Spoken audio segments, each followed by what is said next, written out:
Here's a little tip I want to share with you on troubleshooting funny, strange noises on the front of your engine. You could be getting a ticking noise and you're just pulling your hair out trying to find it.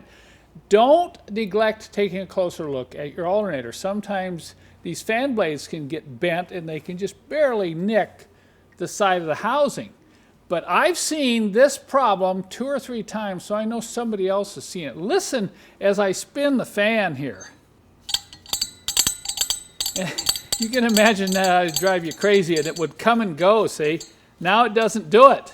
And then suddenly it'll start doing it again. And then it'll go away. Well, guess what? There's none of these blades bent. That's the first thing I checked. Every one of them has a nice gap. I'm sighting down each one as I spin this through. But when I turn this on the back side, look at this long screw here. The nut's missing. And look at this one. The nut's missing on that one. So what happens is we have 3 out of the 4 nuts missing. They just vibrate off, particularly on the diesels.